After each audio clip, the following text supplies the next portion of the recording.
অসুস্থ মানুষ, মুরব্বী মানুষ, এটা কি সম্ভব বলেন? ওনাকে রেখে এভাবে স্বামীকে নিয়ে ঘুরতে যাওয়া। আপনি কি কখনো আপনার শাশুড়ি মানে শাফিনের মায়ের সাথে কথা বলেছেন এসব বিষয়ে খোলাখুলি ভাবে? উনি কি বলেন সেই বিষয়ে? এখন মা সব সময় বলে তুমি যাও, আমার ছেলে যেভাবে চায় সেভাবে চলো, কিন্তু আসলে আমি পারি না। প্লাস আমি বুঝি না কি করে ছেলে এতটা বিবেকহীন হয়। এতটা বিবেকহীন হতে আমি পারি না যে ওনাকে এভাবে রেখে আমি ওনার ছেলের সাথে ঘুরতে যাই।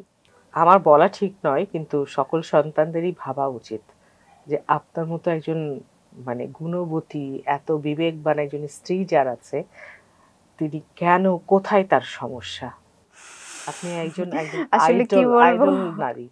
আমি তো আসলে আইডল হব ওরকম করে কিছু করি না। আমার ভালোবাসার জায়গাটা থেকে, আমার রেসপন্সিবিলিটি থেকে আমি সর্বোচ্চটা চেষ্টা করি।